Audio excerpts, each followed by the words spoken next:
Brinquedos dos anos 2000. Ou você brincou com eles, ou você ainda não tem nenhum cabelo branco nascendo da sua cabeça. A gente já chegou a gravar um vídeo desses sobre brinquedos dos anos 2000, só que não tem espaço que caiba tanto brinquedo que existiu nessa época em apenas um vídeo. E o primeiro da nossa lista de hoje é o Aquaplay. Eu lembro de brincar muito com esse brinquedo na creche. Tinha várias opções de Aquaplay lá. Ele é basicamente um quadrado, transparente, cheio de água, e que você precisa apertar um botão, e esse botão faz subir um monte de bolha dentro dele que joga as argolinhas pra cima. E nisso, a graça do brinquedo é a argolinha cair certinho no pino que tem lá dentro. É um quadrado ou um retângulo? Ah, tinha vários formatos. Tinha vários formatos. Os que eu tinha eram uns retângulos de mão, assim. Igual aquele que a menina dos...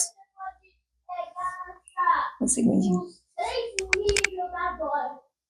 A criança ainda está procurando o leite mocinha.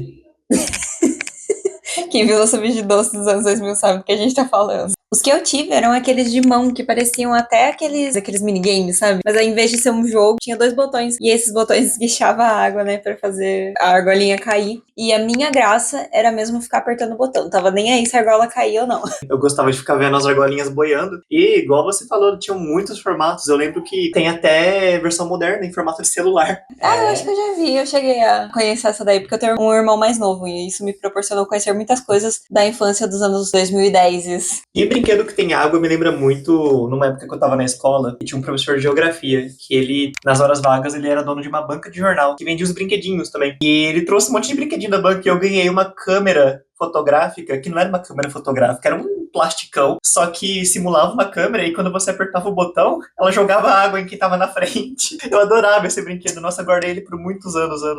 Esse eu nunca vi, não. Ficava esguichando água nos outros, né? Eu ficava esguichando a minha mãe, desculpa, mãe. Isso me lembra, sabe o quê? Aquela brincadeira de bexiga. Eu adorava aquela brincadeira de bexiga, que enchia a bexiga de água. Eu não gostava. Você não gostava? Eu gostava, porque era muito calor, e aí refrescava, era refrescante, sabe? E era legal. Mas você enchia a bexiga de água, e aí você jogava nos outros.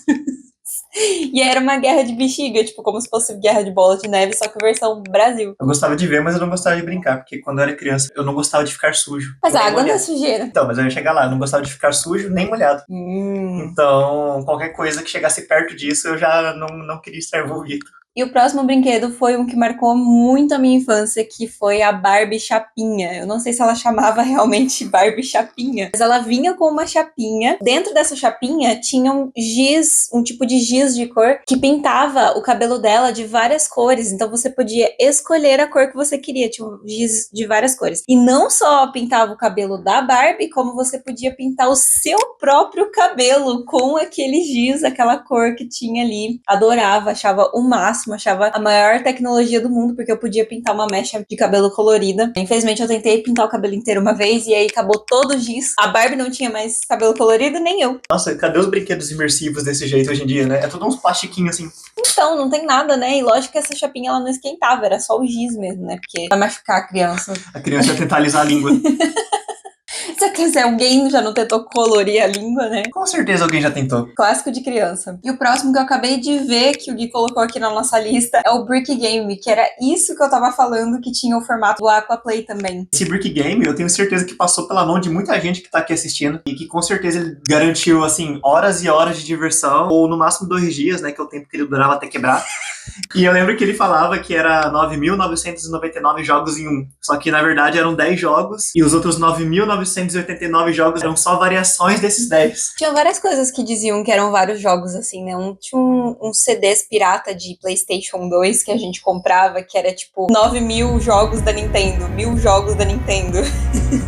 Emulados pra PlayStation. Uma vez eu comprei uma revista, tinha uma revista sobre jogos, assim, só que nunca era essas revistas famosas. E aí tinha um CD com jogos dentro, era tipo isso, só que de computador. Sei. Minha mãe pegava esses jogos emprestados da patroa dela lá, e aí eu nunca devolvi, tá comigo até hoje. Mas não foi por minha causa, eu sempre quis devolver. Acho que é ela que não queria de volta. Eu tinha um que eu gostava muito desses jogos de computador. Eu não vou lembrar o nome agora, mas eu acho que ele tá até aí. Esse não tá perdido com as minhas Barbies lá na casa da minha avó. Inclusive, se vocês deixarem muito comentário nesse vídeo, eu vou na casa da minha avó e eu busco as minhas Barbies. Ninguém vai lá, ninguém mexe muito naquela casa, então tá todo muito bagunçado. Mas eu vou pra lá, eu e o Gui, a gente escava pra achar as minhas Barbies antigas e aí eu mostro pra vocês. grande parte das Barbies dos anos 2000. Por favor, comentem muito, porque eu tô me coçando de vontade de fazer isso. Eu adoro mexer em coisas, procurar coisas, então, não. E aí eu lembro desses CDs e que muitos deles eram só histórias. Você colocava o CD, eu não sei se esses eram os que vinham com as revistas ou os que vinham com aqueles livrinhos que a gente comprava. Ah, as maletinhas? Porque tinham alguns desses que tinham CDs que você colocava no computador e ele começava a te contar a história que também tinha nos livrinhos. E aí eu achava legal também, mas eu preferia ler. E aí a gente tem mais um clássico encontrado em festas e quermesses de cidade pequena. Provavelmente cidade grande também. A mola maluca ou mola mágica, que era uma mola colorida e comprida que fazia umas manobras doidas. Tinha gente que sabia fazer várias magias com a mola. Eu gostava só de ficar fazendo assim mesmo. Era essa mola que tinha um cheirinho? Não me lembro de mola com cheirinho, não. Eu lembro só que ela fazia isso aqui. Talvez a original tivesse um cheirinho. Lembro que alguém apareceu com um desse brincando e tinha cheiro. Eu nem sabia que tinha uma versão premium da mola maluca. Eu achei que era, sei lá, só algo... brinquedo pra gente, criança pobre. Então. E outro brinquedo que eu tenho certeza que muita gente aqui brincou foi o peão, ou mais conhecido como Beyblade. Eram duas coisas diferentes. O peão era o peão e o Beyblade era Beyblade. O peão, ele existe muito tempo antes que o Beyblade. Tanto é que você pergunta pra 3 gerações pra trás, se bem que 3 gerações pra trás que não tem acesso, né? Ai, não sei lá. Mas... Ok, mas você pergunta pro pai, pro seu avô, todo mundo já teve peão na vida. O Beyblade é o peão gourmetizado. Sim. Quiseram colocar naming rights no peão. Exato. É igual esse Gurt, não é picolé, é esse Gurt. Não é peão, é Beyblade. Meu irmão brinca disso até hoje. Eu acho que é um daqueles brinquedos atemporais que ficam por aí e vão se renovando. É um brinquedo legal, né? O conceito dele de você puxar um plástico assim e jogar... Eu não sei como que brinca, gente. Desculpa, eu sei, mas eu não sei explicar. Mas esse falou certo, você puxa, tipo uma chave, assim, você puxa com força, a força que você puxar é a velocidade que ele vai sair rodando. Então, é legal.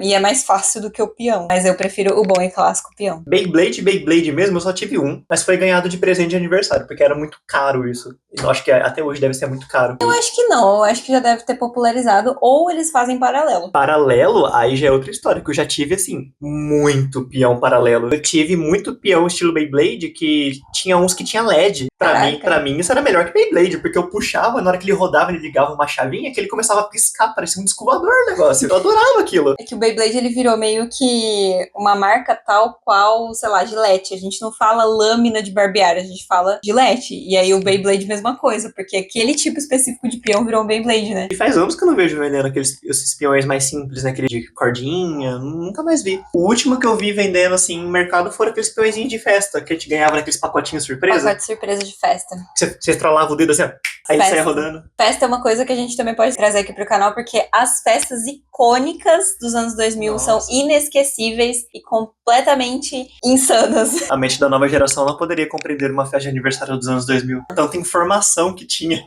na mesa de doce.